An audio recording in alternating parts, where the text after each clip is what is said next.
ప్రజల్ని ఇబ్బంది పెట్టారంటున్నారు. కానీ కూటమి ప్రభుత్వం ప్రజల్ని ఏ విధంగా ఇబ్బంది పెడుతుంది, ఆర్థిక నష్టం ఎంత జరుగుతుందో వాళ్ళు చూడట్లేదంటూ కూడా వైసీపీ నుంచి మనకి వెంకటరెడ్డి గారు మాట్లాడారు. ఇక మరి దానిపై అజయ్ సజ్జా గారు దీనికి సంబంధించి కూడా కండెమ్ చేస్తూ మాట్లాడుతున్నారు. వారు మరి మధ్యలో మనం ఆ బ్రేక్ తీసుకోవాల్సి వచ్చింది. అజయ్ గారు చెప్పండి, అంటే క్లియర్ కట్గా దీనికి సంబంధించి కూడా ఆన్సర్ కావాలని కోరుతున్నారు వెంకటరెడ్డి గారు. నేను చెప్తాను. ఇప్పుడు ఆయన ఏమన్నాడు, గతంలో 34,000 ఎకరాలు లేకుంటే 55,000 ఎకరాలు దోచారు, ఇప్పుడు ఇంకో 40,000 ఎకరాలు, దాదాపుగా 1,00,000 ఎకరాలు దోచేస్తున్నారు, దీనికి ఎవడు సమాధానం చెప్తాడు అని మాట్లాడుతున్నాడు.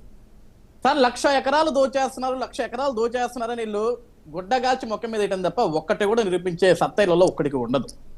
నెక్స్ట్ ఇంకోటి ఏంటంటే, సార్ ఇక్కడ దోచేశారు అన్నారు కదా, భూములు ఇచ్చింది రైతన్నలే కదా, స్వచ్ఛందంగా భూములు ఇచ్చిన రైతన్నలు ఏ ఒక్క రైతన్నా సరే ముందుకు వచ్చి మా భూముల్ని దోచేశాడు చంద్రబాబు నాయుడు, ఒక కులానికి ఒక కమ్మ కులానికి ధారాదత్తం చేశాడు, భూములు మొత్తం మా జీవితాన్ని నాశనం చేశాడని ఏ ఒక్క రైతన్న మాట్లాడా?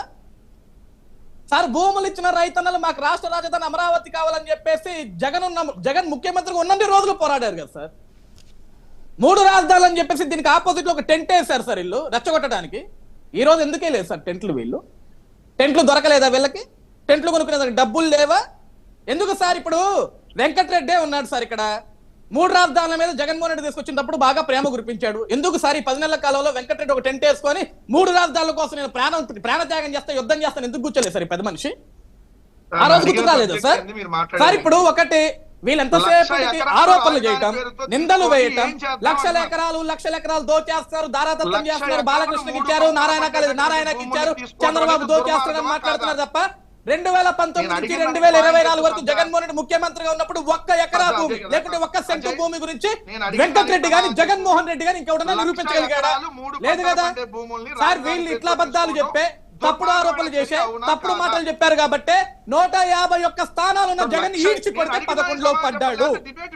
ఇంకా సిగ్గు సర లేకుండా మళ్ళీ రాజధాని మీద నిందలు వేయటం, భూములు ఇచ్చిన రైతులను అభయాలు చేయటం. సార్ ఈ రోజు ఆ రోజు ఏ భూములు ఇచ్చిన రైతులను వీళ్ళు అమరావతిని పట్టుకుని శ్మశానం అని మాట్లాడారు. 5 సంవత్సరాలు లక్ష కోట్లు అప్పు తెచ్చి అజయ్ గారు ఒక్క నిమిషం. రైట్, 3 పంటలు పండే విషయం అక్కడ ఉన్నటువంటి రైతులకు తెలియదా? ఎందుకు ఇచ్చారు మరి ప్రభుత్వానికి? మరోవైపు నిర్మాణాల్లో ఉన్నటువంటి భవనాల్ని వేల కోట్లు పెట్టి అమరావతిలో నిర్మాణాలు చేపడితే వాటిని కూల్చడం ఎంతవరకు కరెక్ట్? రైతులు తెలియదు కదా, మీరు మేధావే కదా చందు గారు, మీరు చదువుకున్నారు కదా. 3 పంటలు పండే భూముల్ని సర్వనాశనం చేయటం మీకు హాయిగా ఉంటుందా? మీరు దాన్ని సమర్థిస్తున్నారా? దానికి అక్కడ మరి అమరావతిలో ఉన్నటువంటి ప్రజలు ఎందుకు ఒకవేళ నష్టమే రైతులకు తెలియదా? పంట పండించే రైతులకు తెలియదా భూమి అవుతుందనేది? వెంకటరెడ్డి లాంటి మేధావుకు తెలుస్తుందా? పంట పండించే భూమిని ఇచ్చిన రైతుకు తెలియదా? 3 పంటలు పండే 30 పంటలు పండే. సరే వెంకటరెడ్డి గారు, నా విషయం పక్కన పెట్టండి. తెలుస్తుందా? సమర్థిస్తున్నారా?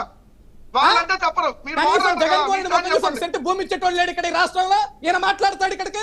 అది 3 పంటలు పండే భూమి అని చెప్పేసి జనానికి తెలియదా? రైతులకు తెలియదా? రైతులు భూములు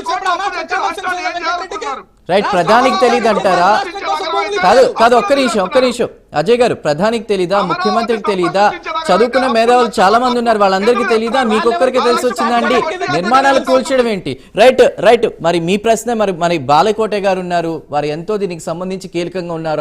అమరావతి ఉద్యమంలో కానీ రైతులు పడిన ఆవేదన కానీ అదంతా కూడా. మరి నిజంగా 3 పంటలు పండేటువంటి ప్లేస్ అక్కడ అన్యాయం జరుగుతుంది, దోపిడీ జరుగుతుందంటే మళ్ళీ